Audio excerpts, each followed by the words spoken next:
Saya mulai. Bismillahirrahmanirrahim. Assalamualaikum warahmatullahi wabarakatuh.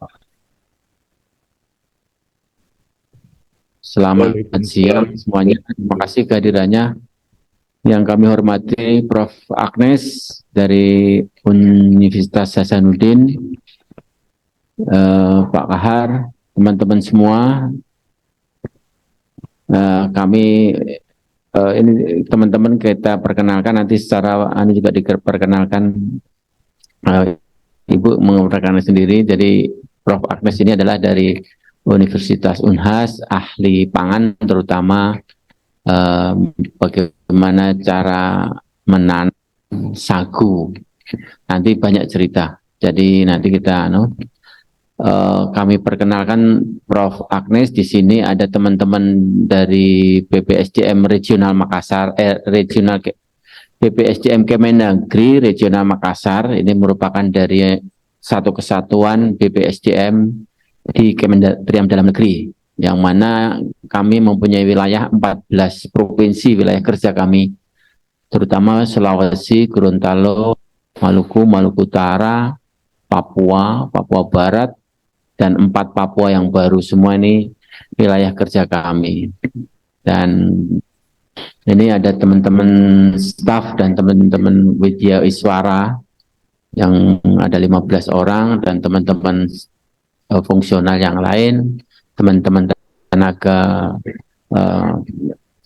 di luar fungsional, semua hadir. Memang kita sengaja hadirkan untuk minimal kenal tahu tentang sagu, Bu, karena kami semua termasuk saya ini awam tentang sagu, termasuk nanti kalau ada hal tanaman-tanaman yang lain mungkin bisa diberitahu. Jadi singkatnya seperti itu. Nanti Pak Kahar mohon di moderatorin, karena beliau ini Widya Iswara Utama dan kebetulan sarjana S1 S2-nya dari pertanian, sehingga beliau yang sedikit paham tentang pertanian. Saya kira itu. Silakan Pak Kahar, saya juga mengikuti. Sini Pak Kahar. Tadi samping.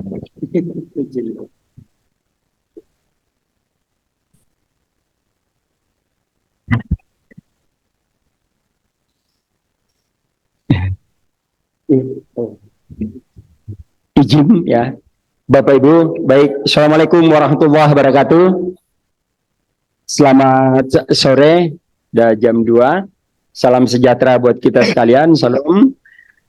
Yang kami hormati Prof. Agnes, yang kami banggakan Bapak Kapus Regional Makassar, kawan-kawan yang sungguh sangat berbahagia. Terima kasih atas kehadirannya di tempat ini. Kemudian Ibu Bapak sekalian, terutama Prof. Agnes, tadi telah diperkenalkan agak singkat oleh Bapak Kapus. Kita programnya ini, Prof, kebetulan webinar, Prof. Jadi diikuti oleh beberapa pakar dari beberapa tempat lain. Ya, sehingga kegiatan ini merupakan satu kegiatan yang merupakan satu terobosan yang dilakukan oleh Pak Kapus kami terhadap menghadapi 2023 yang sekarang sedang kita bersama gagas. Baik, Ibu Bapak sekalian, sekarang karena sudah jam 2 lewat, Prof. Agnes ini adalah seorang pakar di Universitas Hasanuddin, pakar di bidang sagu, dan beliau menghabiskan usianya itu hampir di Jepang, Ibu Bapak sekalian. Jadi beliau adalah juga seorang peneliti senior sekali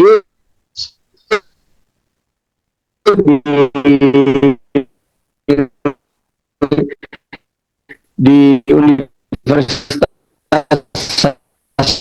Hasanuddin yang meneliti tentang sagu. Beliau memiliki keahlian pun ditanyakan. Silahkan Bapak Ibu sekalian.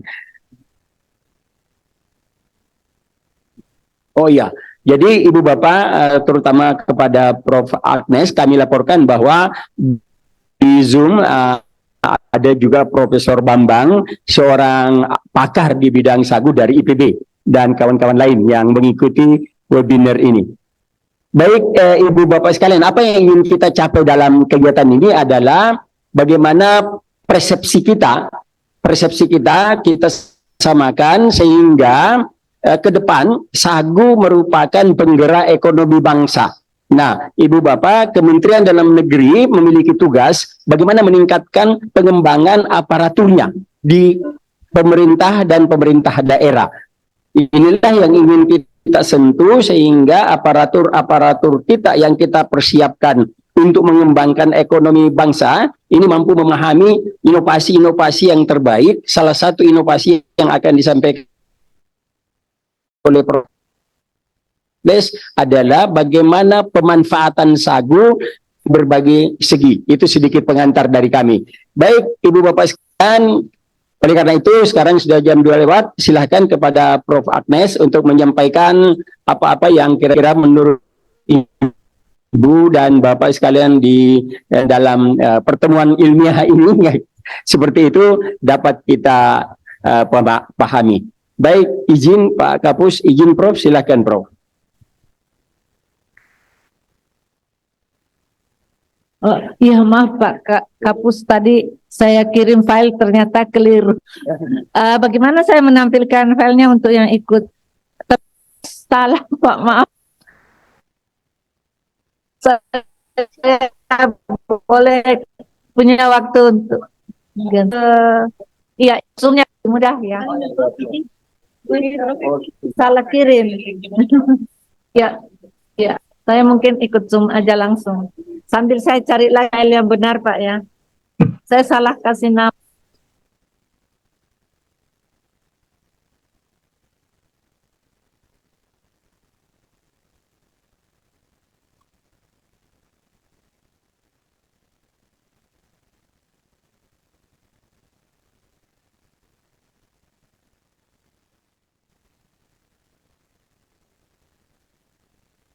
Baik,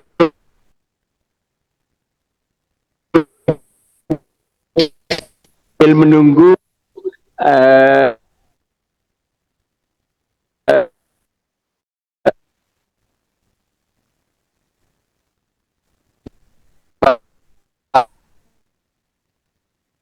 bahan yang dipersiapkan oleh Prof. Bu yang ada di selamat datang.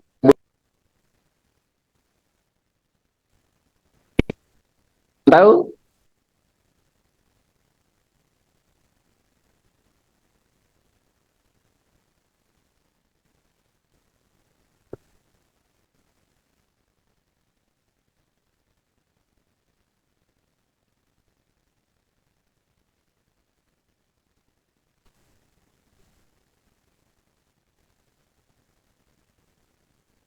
Selamat siang Bapak, selamat sore. Selamat sore, Pak. Terima kasih Bapak. Mari kita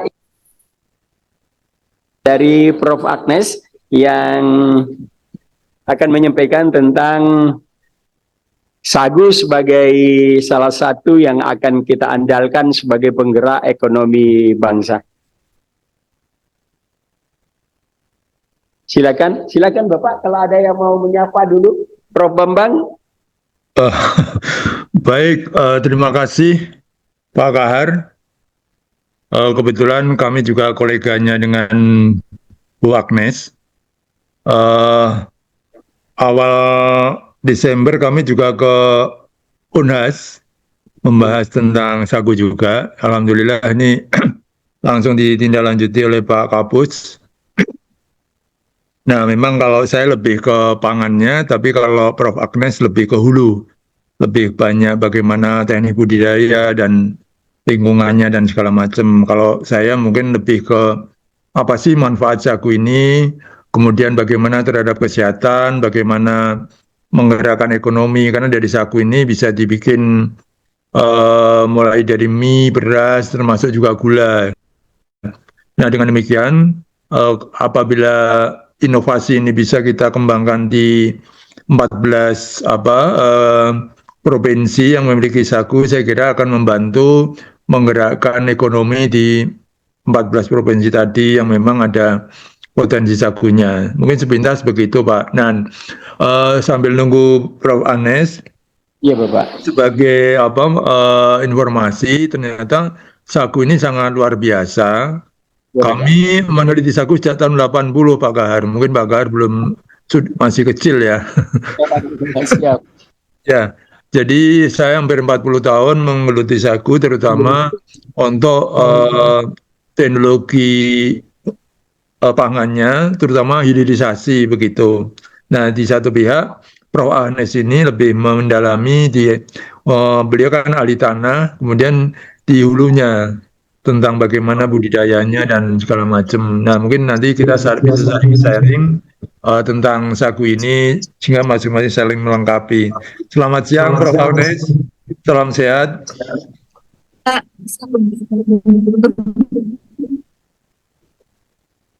Selamat siang, Prof. Selamat siang, Prof. Sampai ketemu lagi. Sampai jumpa, Prof. Anes.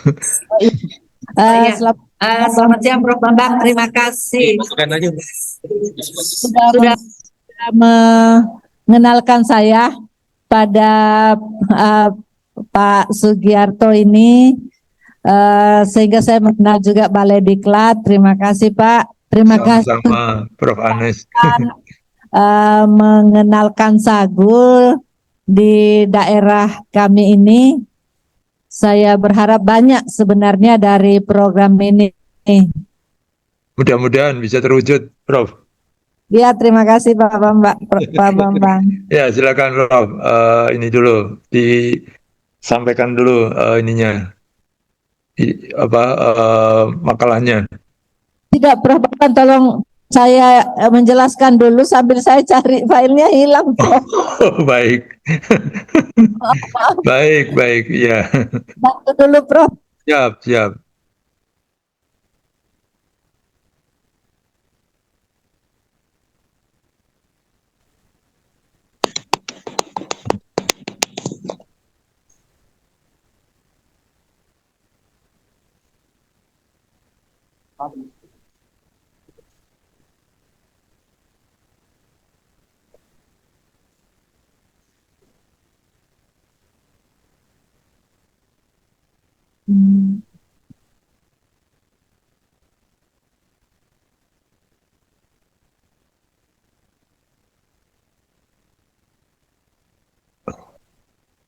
Pak Kahar,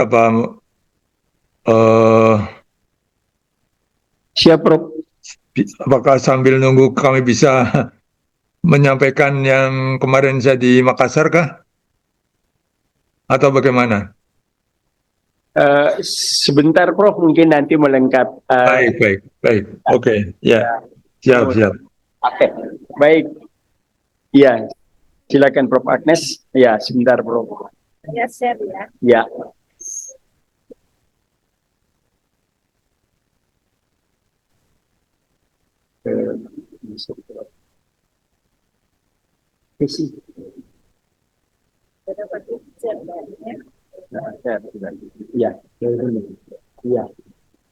Ya, baik. Silakan, Prof.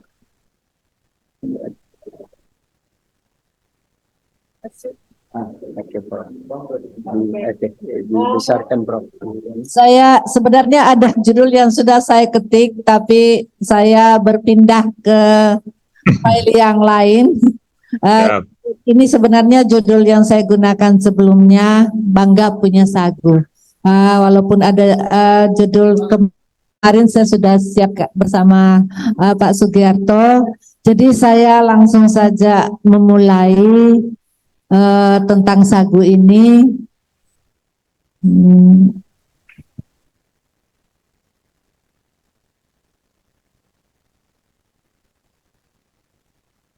Oke. Ini adalah pohon sagu dan ini masih data lama, belum saya update dengan data yang ditemukan oleh Prof. Bintoro dari IPB. Ini adalah data yang ditemukan oleh salah satu peneliti, kalau tidak salah Prof. Bambang ini dari Belanda ya, Mr. Vlah ini. Ya, dari Belanda, Bu. Dari Belanda, tapi waktu itu kan belum ada GIS. Data ini masih menunjukkan bahwa ada 1,2 juta hektar tanaman sagu di Indonesia. Kemudian oleh IPB diupdate menjadi 5,5 juta hektar ternyata. Dan sebagian besar itu ada di Papua. Ini adalah titik-titik yang memiliki lahan sagu. Jadi boleh dikatakan di Pulau Jawa itu tidak ada lagi sagu, begitu pula di NTT, Bali ke bawah itu tidak ada, yang ada Papua, Maluku ini yang besar, masih ada di Sumatera juga, Sulawesi. Kalimantan juga sebagian masih ada. Nah, sagu ini kenapa? Karena di antara semua tanaman pertanian, sagu ini adalah tanaman asli Indonesia. Jadi aslinya dari Indonesia, karena itu bahasa Inggrisnya juga sago. Jadi karena memang dia asli lahir di Indonesia, beda dengan padi yang dari India dan lain-lain. Jagung ini adalah tanaman asli yang betul-betul kita lupakan, sehingga kemarin saya mengatakan pada Bapak itu adalah harta terpendam di kawasan timur Indonesia. Jadi kalau selama ini kita bertanam padi, saya menggunakan istilah, maaf bagi yang orang Jawa, kita di kawasan timur kita bertani ala Jawa, bukan ala kawasan timur yang lebih banyak lahan basahnya, lebih banyak pantainya. Nah, pentingnya ini adalah karena mengandung pati sehingga dia bisa jadi pangan alternatif. Oh, kok enggak muncul ya? Wah, lain yang ini ya. Padahal di sini muncul kan Pak. Saya bagaimana memperbaikinya? Mungkin saya keluar dulu. Keluarkan file. Ya. Ya udah muncul. Ya, baru muncul. Mungkin dibuka dulu baru di-share ya. Iya. Biasanya memang dibuka. Ini harus dibuka dulu ya. Enggak ya.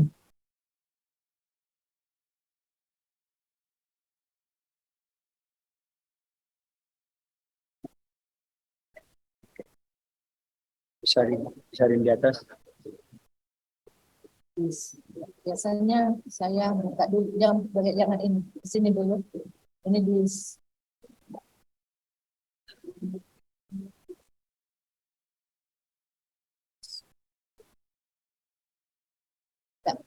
ini dulu dibuka. Itu dulu di klik ini. Ya. Awal. Oke, susah ya. Nggak bisa nih.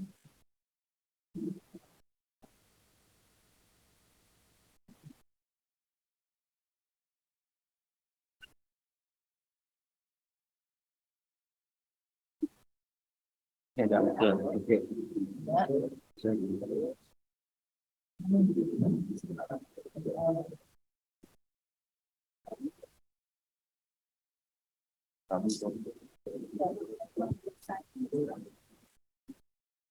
Kirim ke saya aja Bu. Wah. Nanti Kalau ini Pak, saya akhirnya pakai file yang tadi. Yang tadi.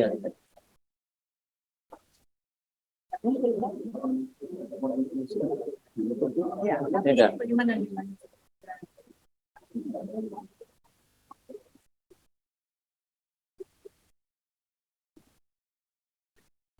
Gambarnya nggak muncul.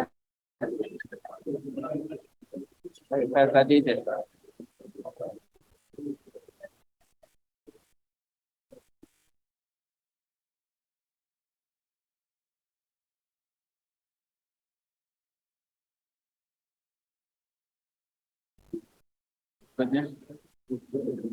Berikutnya, kamu kasih berikutnya. Berikutnya kemana? Berikutnya. Boleh, berikutnya. Oh, slide. Walaupun di sini sudah berubah, Nah, ini berubah. tapi di layar tidak.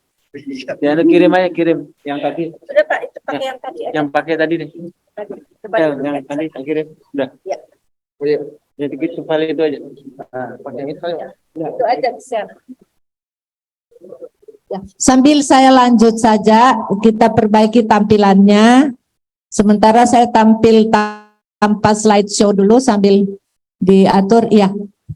Jadi sagu itu sebenarnya dulu di Tanah Luwu, terutama di Sulawesi Selatan, kalau banyak dari Bapak Ibu yang berasal dari Sulawesi Selatan, sagu itu adalah tanaman yang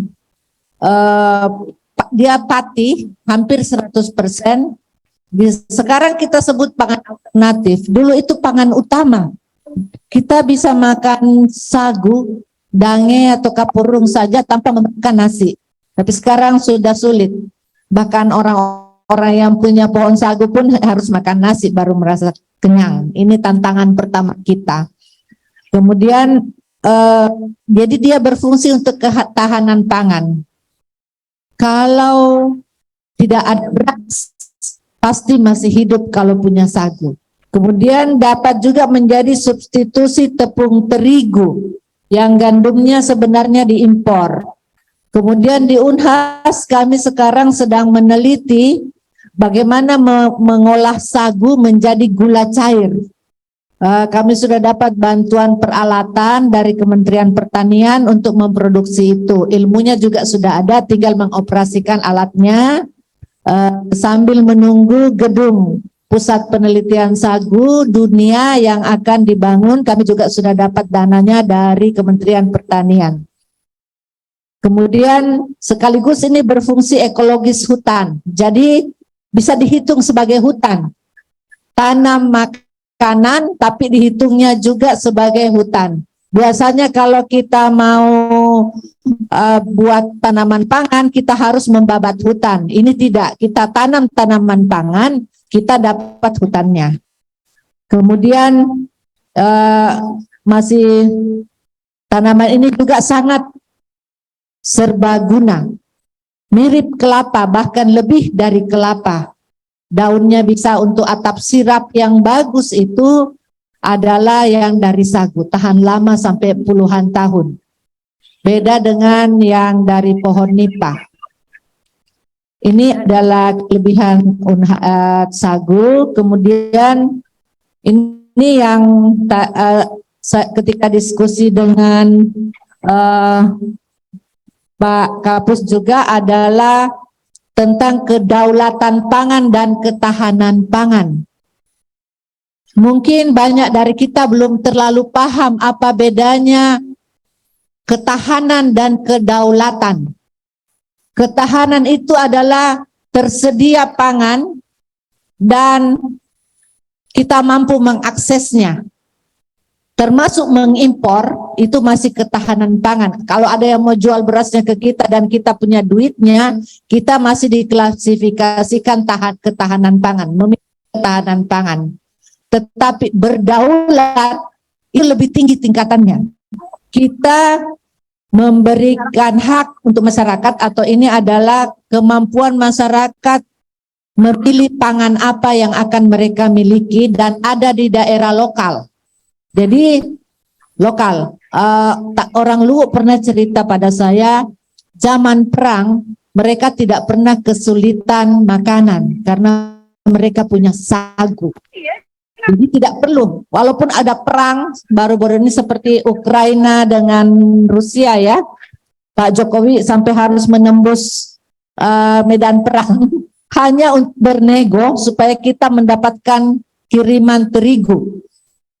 Itu padahal ya berperang ini bukan kita juga, tapi kita tidak bisa punya terigu. Jadi kalau dia tersedia lokal, kita tidak perlu negosiasi sama, kita berdaulat pangan. Sagu bisa menunjang itu. Saya sudah menghitung untuk Kabupaten Luwu dan Kabupaten Luwu Utara, mereka itu berdaulat pangan hanya dari pohon sagu yang mereka miliki. Hanya sekitar 1000-an hektar. Jadi ini kelebihannya sagu. Kemudian sebagai orang pertanian, termasuk Pak Bahar ya, Pak Kahar, kalau sebagai orang pertanian, padi itu manja, lupa dipupuk tidak berbuah, kering sedikit mati, banjir apalagi setengah hari aja udah mati. Beda dengan sagu. Banjir sampai 3 bulan malah meningkatkan produksinya. Jadi ini adalah tanaman tahan banting, terutama kalau kita bicara perubahan iklim. Dan kita lupakan, kita tidak menganggapnya sama sekali. Sedihnya saya itu, sehingga tidak seperti Prof. Bambang yang sudah puluhan tahun mengurus sagu. Saya baru mengurus sagu sekitar 12-an tahun terakhir ini, dan berniat untuk mengabdikan sisa masa bakti saya untuk meneliti sagu dan mensosialisasikannya. Bagi saya sosialisasi jauh lebih penting sebenarnya karena ilmunya sudah banyak. Nah, mari kita kenal sedikit sagu itu seperti apa. Sagu itu tanaman asli Indonesia. Sagu tumbuh di lahan basah, lahan rawa, dan pesisir pantai, di mana tanaman lain tidak sudi tumbuh. Sagu bisa. Dan modal utama kita, masyarakat Sulsel itu sudah mengenal sagu, sudah makan kapurung kan, Bapak Ibu sebagian besar sudah sering. Jadi ini istilah kami di ilmu tanah, kebetulan saya dari ilmu tanah, sagu itu tumbuh di lahan-lahan marginal. Nah, ini adalah lahan-lahan yang tidak bisa ditanami tanaman lain.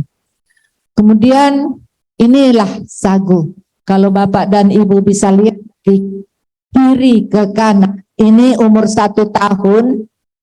Kita hitung setiap gambar ini umur 1, 2, 3, 4, 5, 6, 7 di sebelah kanan bawah, 8, 9, 10. Sagu ini dipanen pada umur 8. Kalau 9 ini sudah mulai berbunga, produksinya akan menurun. Jadi sebelum berbunga kita harus panen. Karena Bapak dan Ibu tahu di mana disimpan makanannya? Di batang. Jadi kita harus potong batangnya, makanannya ada di dalam batang. Tetapi bisa kita lihat di sini bahwa pada umur 2, 3, 4, 5 ini anaknya tumbuh terus. Setiap tahun sudah ada anakannya yang tumbuh.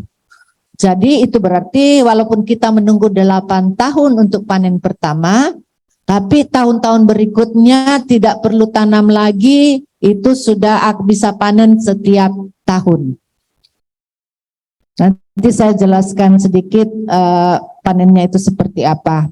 Nah, sedikit saya membandingkan antara sagu dan padi. Sagu itu bisa panen, nanti saya jelaskan, 25 ton per tahun. Padi itu maksimal 5 ton. 1 hektar. 1 hektar. Jadi maksimal sudah 5 ton, kemudian apa yang terjadi ini? Oke. Kemudian kita bandingkan juga dengan jagung cuma 5,5 ton, sorghum dan lain-lain. Inilah kelebihannya sagu. Kemudian sifat yang berikutnya, sagu yang di Sulawesi Selatan, saya berbicara Sulawesi Selatan saja dulu, karena saya hanya meneliti di Sulawesi Selatan, karena Prof. Bambang, Prof. Bintoro, Pak Rajah di Maluku ya, sudah diteliti semua yang di Sulawesi yang masih tersisa untuk lahan penelitian Unhas. Nah, ini semi budidaya kalau di Sulawesi Selatan, jadi sudah sedikit disentuh, dipangkas dan lain-lain oleh masyarakat, dan menariknya itu masyarakat itu tidak sengaja memangkas, tetapi itu sangat berguna karena mereka ambil daunnya itu untuk hiasan pelaminan. Lalu bilang untuk lambing. Jadi untuk hiasan di pelaminan itu harus ada daun sagu pada untuk pengantin-pengantin. Tapi ekologinya karena tidak banyak campur tangan, ekologinya itu masih hutan. Jadi masih bisa kita hitung sebagai hutan. Ini adalah salah satu skema penelitian yang kami lakukan di Luwu Utara. Ini luasan 1 hektar. Kita hitung, kita buat sekitar 20 plot seperti ini, masing-masing luas 1 hektar. Dan ada yang 90 rumpun per hektar, ada yang 172 rumpun per hektar. Setelah kami rata-ratakan, ini minimum dan maksimumnya, setelah kami rata-ratakan 20 plot itu, kami temukan bahwa rata-rata 100 rumpun per hektar. Nah, satu rumpun ini bagaimana keluarganya? Setelah kami teliti, kami pilih satu rumpun, ternyata di rumpun itu ada satu anakan yang umur 6 tahun, satu yang umur 5 tahun, itu berarti 2 tahun kemudian bisa ditebang, 3 tahun kemudian bisa tebang lagi, 5 yang umur 1 tahun, 6 yang umur 2 bulan, dan seterusnya. Totalnya adalah 24 anakan atau tunas. Nah, ini yang sudah kami teliti dalam satu rumpun jumlahnya sebanyak itu. Nah, yang ingin saya perlihatkan di sini adalah petani sagu sebenarnya punya penghasilan jauh lebih tinggi dari petani padi. Bagaimana perhitungannya? Kita hitung bahwa produksinya itu 5 ton, kalau beras ya, 5 ton gabah kering giling. Nah, gabah kering giling ini akan menjadi 3,25 ton beras yang biasa kita beli. Harganya kalau Rp10.000 per kilo, maka nilai ekonominya, ini belum menghitung biaya-biaya ya, belum kurangi biaya pupuk dan lain-lain, nilai ekonominya Rp32,5 juta per hektar per panen. Kalau 2 kali panen mendingan, bisa dapat 2 kali lipat. Tapi lahan yang berpengairan di Indonesia itu sedikit sekali, biasanya hanya 1 kali panen. Kemudian sagu, kalau sagu itu dari hasil penelitian kami menemukan bahwa dari 100 rumpun setiap tahun kita bisa dapat 50 batang sagu masak tebang, artinya sudah bisa ditebang. Tebang itu artinya dia berumur 8, 9, 10. Nah, harganya itu sekarang di pasaran hanya 2.500 per kilo. Kesannya murah, tapi jangan lupa ada 25 ton. Karena 50 batang kali 500 kilo, satu batang itu 500 kilo. Jadi penghasilannya menjadi 62,5 juta rupiah. Nah, yang paling menggiurkan adalah sagu kering. Sagu kering itu berarti 65% dari berat basahnya. Ini sagu basah ya, yang Rp2.500 per kilo kalau beli di pasar. Nah, kalau dia sagu kering dijualnya 15.000, maka akan diperoleh penghasilan belum dikurangi biaya, tapi tidak banyak biayanya karena hanya mengeringkan, 243 juta. Masalahnya, sekarang di Papua pun mungkin atau dimanapun, industri sagu kering itu ada di kota. Jadi bukan petani yang menikmati uangnya. Strategi saya, industri sagu kering harus ada di desa. Karena uang akan masuk di desa 243 juta. Ini yang saya perjuangkan. Saya tidak mau industri sagu kering itu diberikan kepada perusahaan. Itu harus tetap skala UMKM. Kalau tidak percuma, petani tidak mau tanam sagu. Jadi ini adalah hasil penelitian kami semua, angka-angka ini. Ini pemandangannya Bapak Ibu, ini beginilah dahulu. Dan sekarang di Papua juga kebanyakan padi ditransport, sagu ditransport. Satu batang itu beratnya 500 kilo loh Pak. Dibuang pelepahnya dan lain-lain 500 kilo. Sagu basahnya saja. Jadi untuk membawanya setengah mati dipotong-potong dulu baru dibawa ke pabrik untuk diparut menjadi tepung basah. Nah, jadi ini adalah tentang sagu. Kemudian ini sebenarnya ada berita tanaman sagu mulai berkurang. Ini berita hanya di Sulawesi Selatan. Di tempat lain masih banyak.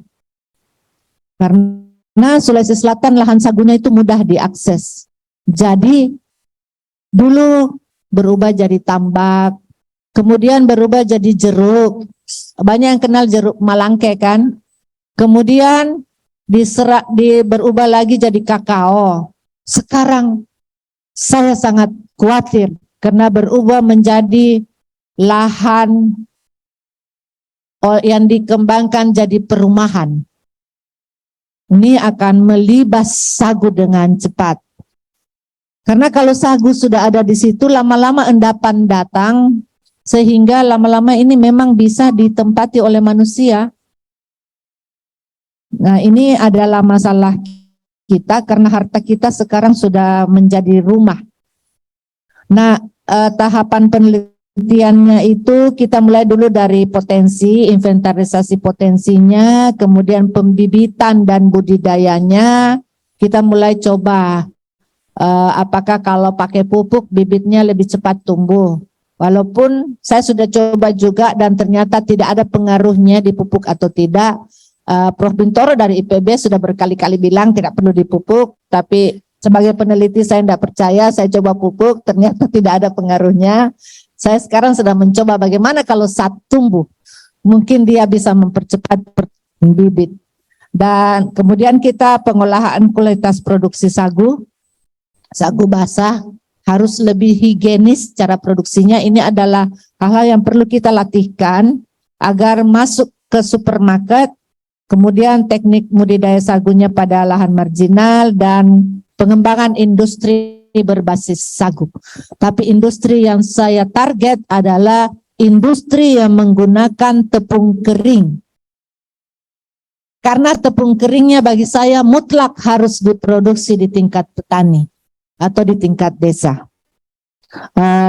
Selebihnya saya kira sudah cukup. Ini adalah bagaimana saya belajar dari anak muda ini, Pak Asrul, kenal baik dengan Prof. Bambang juga, bagaimana kita membuat bibit yang baik dan banyak sekali inovasinya dia, karena dia tinggal bersama sagu. Ini sedikit cerita dari Pak Rihin. Beliau udah tiba-tiba datang ke tempat saya duduk-duduk dan dia mengatakan, saya akan beli lagi lahan sagu 1 hektar. Uangnya dari hasil bekerja 3 bulan terakhir, saya menebang 55 batang sagu, itu berarti 1 hektar. Dan dengan hasil penelitian, hasil penjualan sagu basah, ini belum sagu kering loh Pak, dia dapat uang 45 juta, kerja 3 bulan. Dan ini karena bekerja dengan 3 orang dia dapat 15 juta dan ternyata ini cukup untuk membeli 1 hektar lahan sagu. Karena sagu itu ada di lahan basah, dia belum terlalu komersial.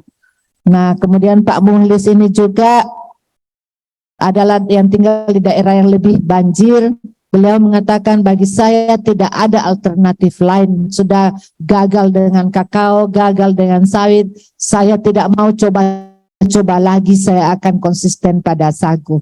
Jadi inilah beberapa kisah dari lapangan. Ini si jangkung berbaju putih ini adalah mahasiswa Jepang yang tinggal yang sebagian besar penelitiannya itu dia membantu penelitian saya, menghitung berapa pohon, berapa rumpun.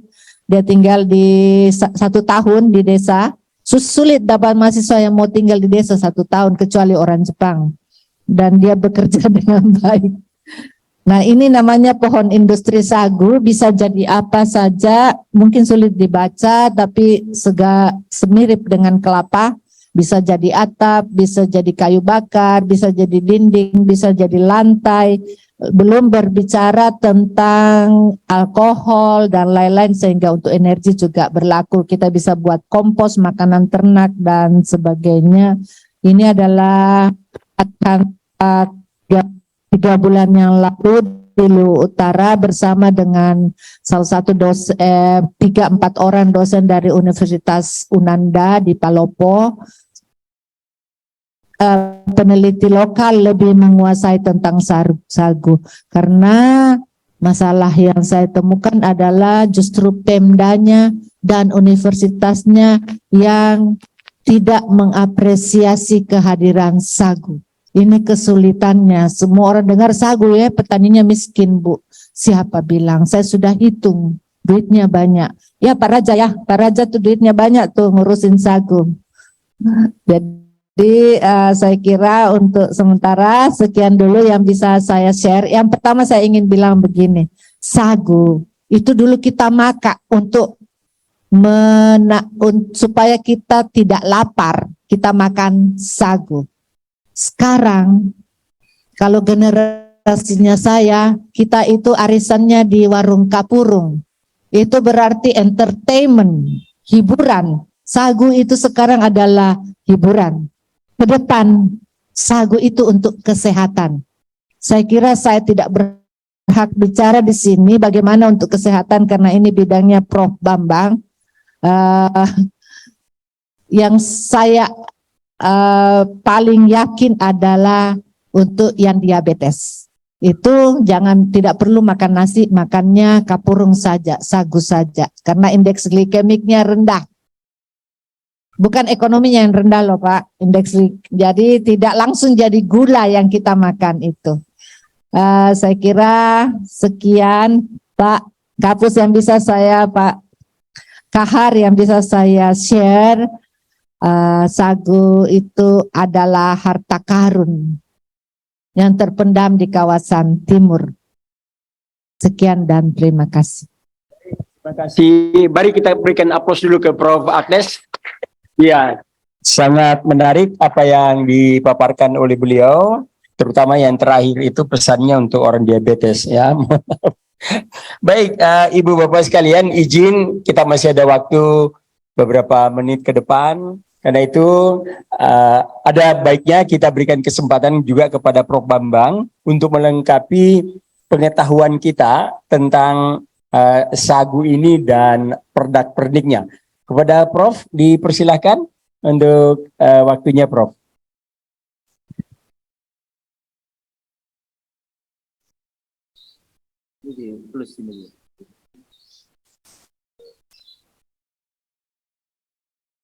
Halo Prof, audio kami bisa ditangkap? Belum buka. Iya, mute-nya Prof belum dibuka Prof.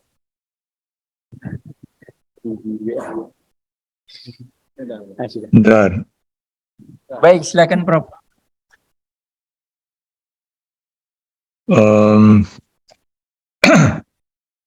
Suaranya belum ada ya Pak? Ya, sudah Prof. Bagus. Baik.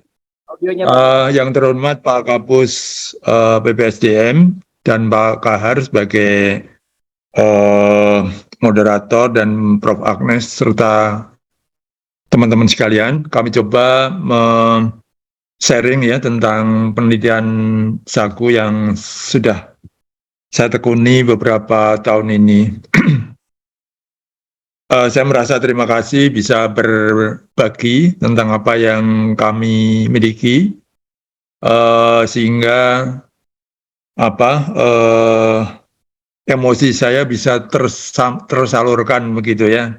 Karena saya merasa apa yang sudah saya lakukan ini belum banyak mendapatkan manfaat. Mudah-mudahan dengan webinar ini kita bisa berbagi tentang apa itu sagu.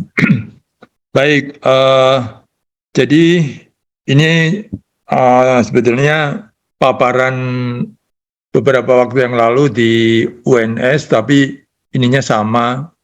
Jadi inovasi itu menciptakan produk baru yang dapat memenuhi kebutuhan dan keinginan oleh konsumen, begitu ya. Nah,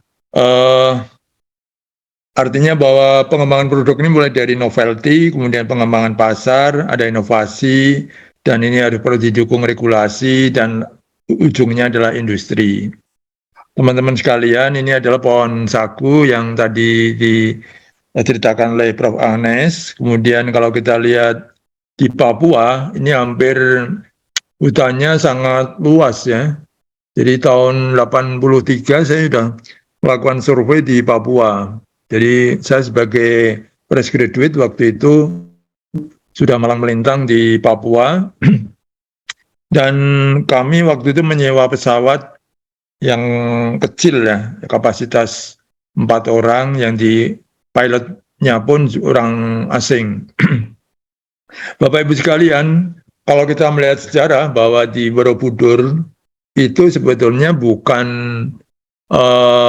makanan pokok kita bukan padi sebetulnya, tapi justru palem, sagu ini.